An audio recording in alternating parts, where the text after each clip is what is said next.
Welcome to the Maximize Business Value podcast brought to you by Mastery Partners, where our mission is to equip business owners like you to maximize your business value and achieve the exit of your dreams, whatever that means to you. With insights gained from over 100 business transactions, we share real-world strategies, lessons, and expert advice to help you build long-term, sustainable value in your business. Each episode is hosted by one of our Mastery certified partners. They're seasoned experts who've helped countless business owners navigate the complexities of growth, scaling, and building value. They bring first-hand experience, actionable insights, and a passion for helping you build a business that thrives. So let's dive in.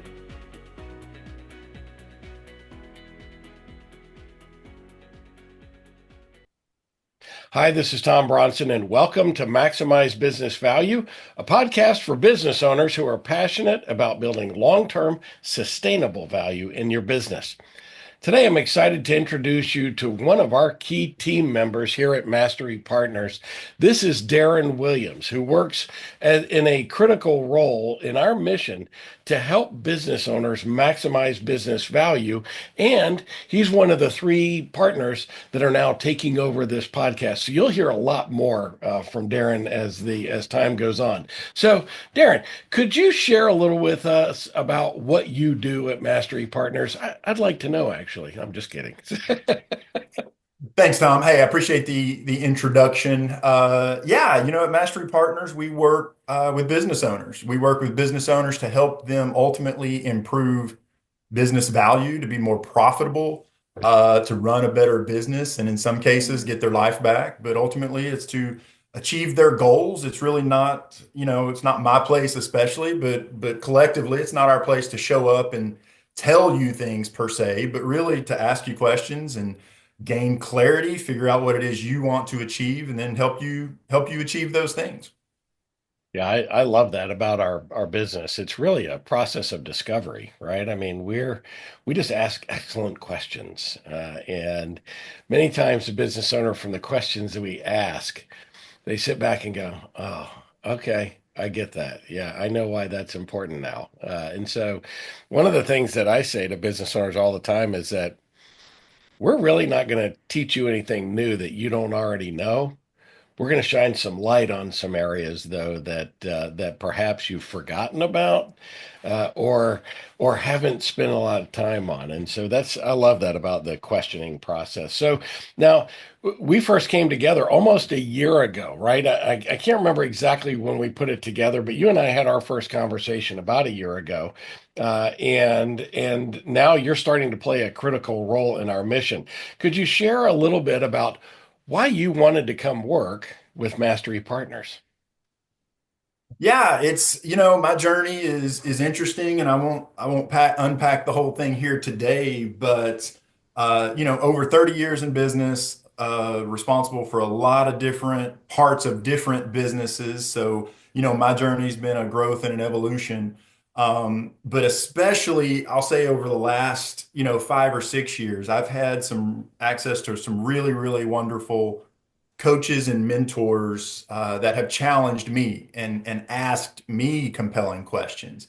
And really for me, it came down to, what do I enjoy? What gives me energy? What are the things I get excited about? And this question, that I find myself asking a lot of people now in turn is, what do I think I could do forever? Right. So it's this idea of helping others, developing others. I love that strategy and the implementation part of it. So, when I had the opportunity to exit, my last business, I really took some time and really, sat with those thoughts and is like, man, what are the things that give me energy? What are the things I love?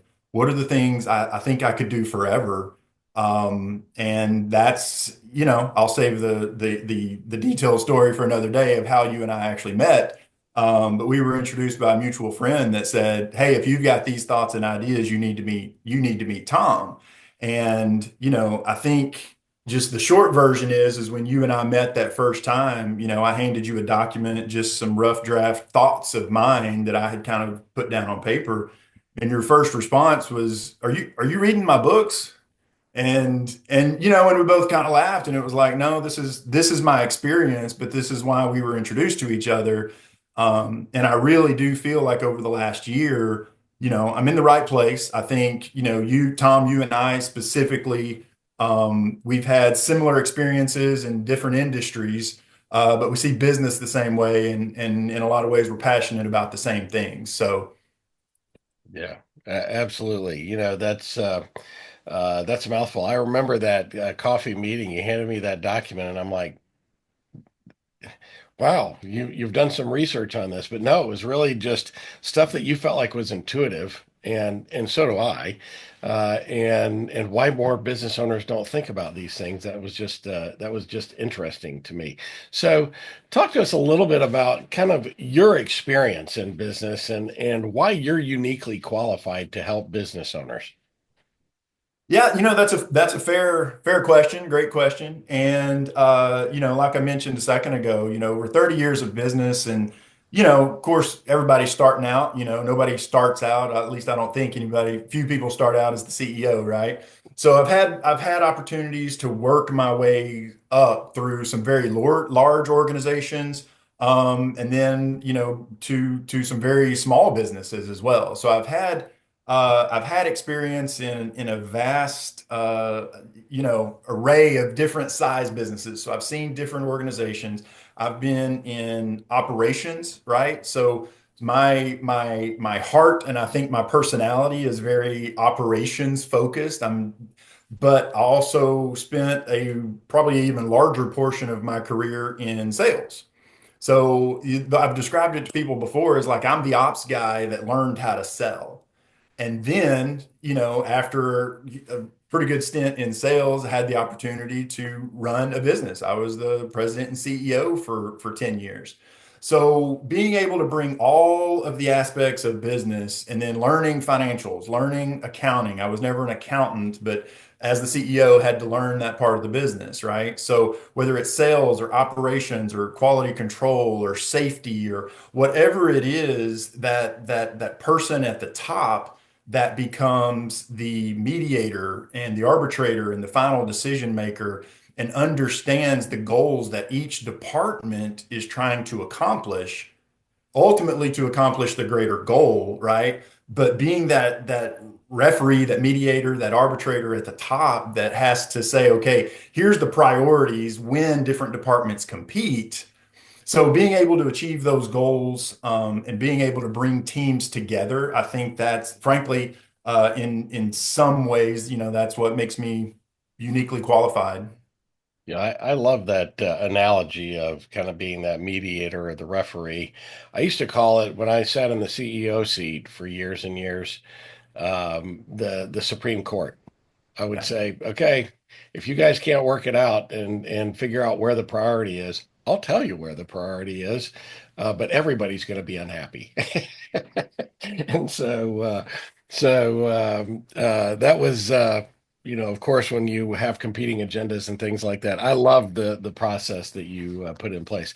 I wish I'd thought about being a referee back then, but really I was more of a decision maker. So one of the things I think our listeners really appreciate is understanding the impact of our work. Can you share an example of how you've helped a business owner kind of transform their business?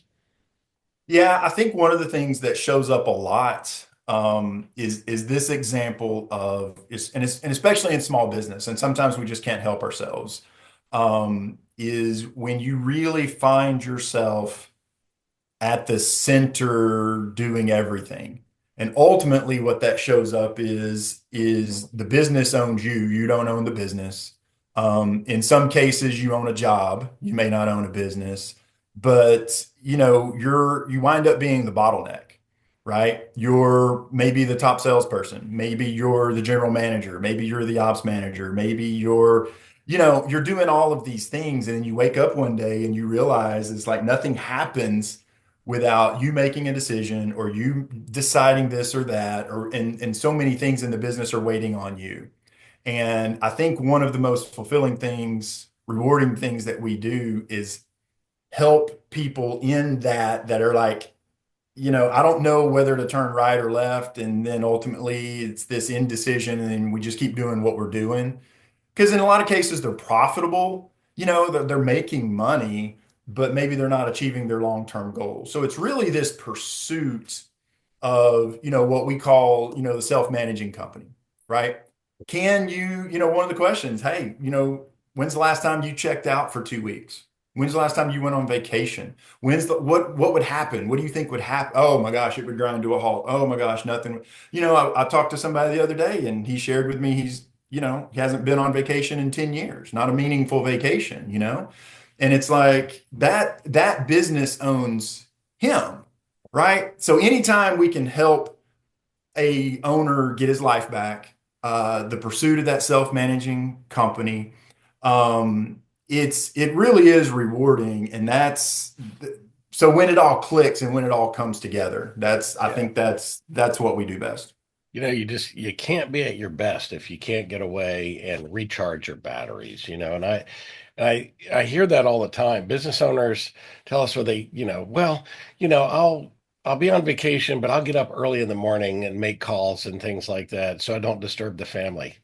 Come on, you're not fooling anybody. Your kids, your wife knows, or your husband knows you're still tied to that business. You got to get away and really recharge your batteries. That whole concept of the self-managing business, that's a brilliant concept. And what we haven't shared with the listeners yet is that you and I both have been a part of Strategic Coach. And that was something that I learned from Dan Sullivan. And I think you probably did as well, in your process, going through the program. You've gone deeper than I have in that. But that whole concept of a self-managing business, boy, how rewarding is that when you help a business owner transform into a self-managing business? I love that concept. It's hard for people to grasp, but step by step, you can make that happen in your life. So, what do you find kind of most rewarding about your work here at Mastery? Well, it's really that, just to carry on with that idea of the self-managing business. It's like sometimes, when we're making decisions, when we're talking with owners, I feel like a lot of times we're very binary, right? We're either it's black or white, it's either or. And sometimes the answer is both and, right? As opposed to either or. And here's what I mean by that. This idea and this pursuit of a self-managing business, it's really going to give you two things. It's going to give you your life back, right?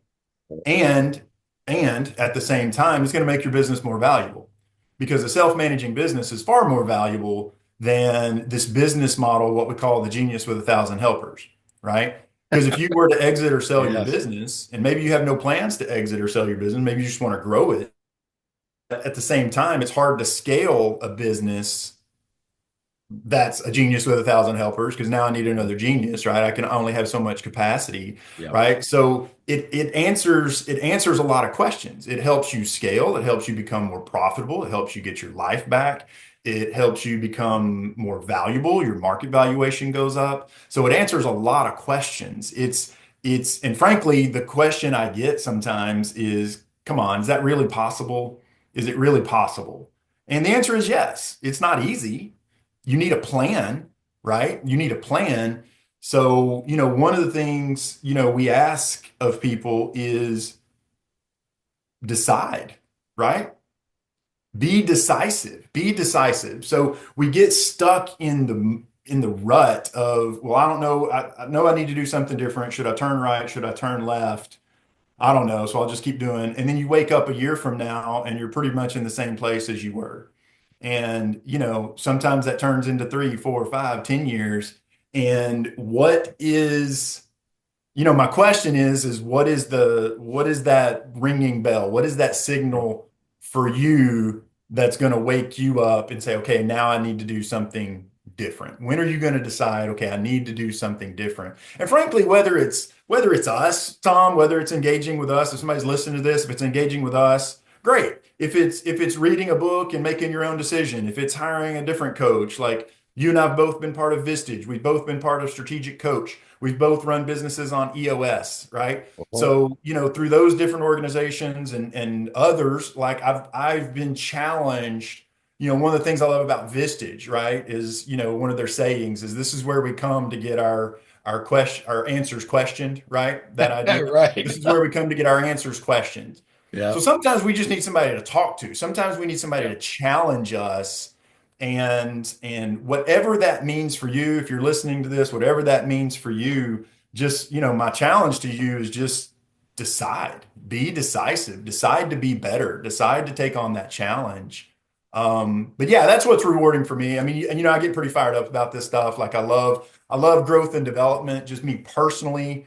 It shows up in business a lot, but I've been on a personal development journey pursuit for 20 years now. And it's just every day, it's like, how do I get better? What's the next book? What's the next idea? What's the next concept?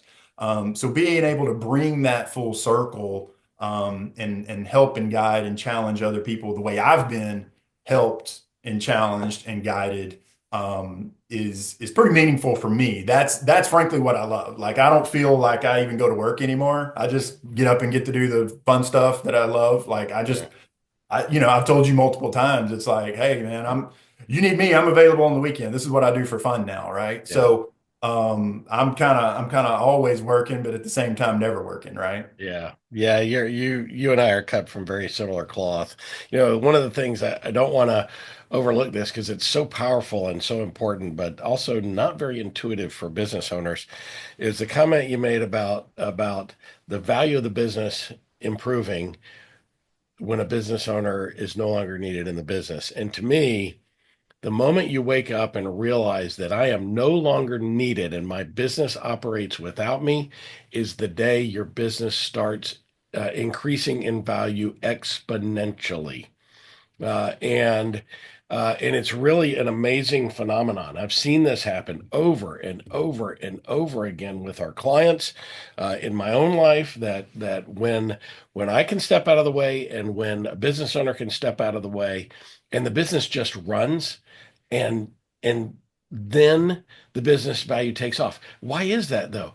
It's not that you're not spending any time at all. It's that you now can spend time thinking strategically about the business.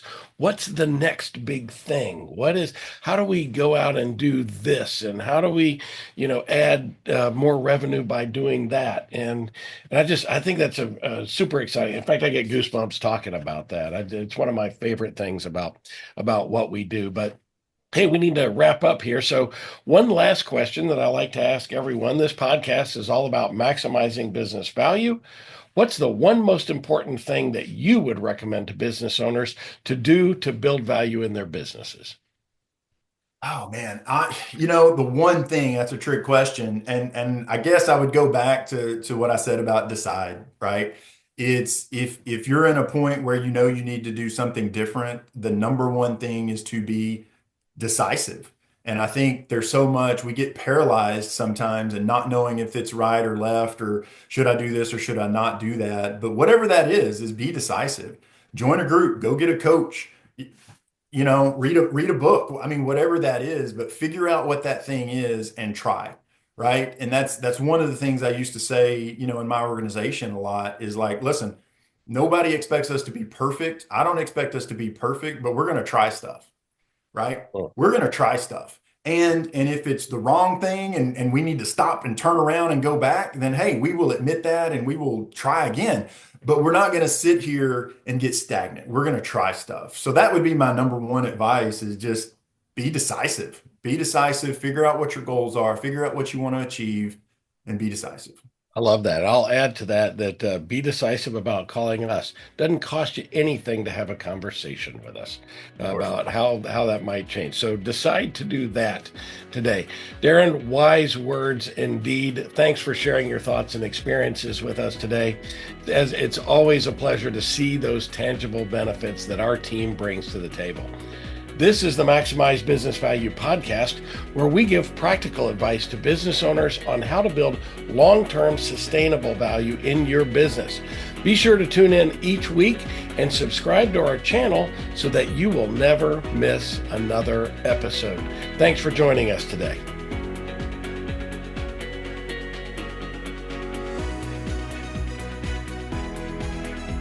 Thanks for joining us for another episode of the Maximize Business Value podcast.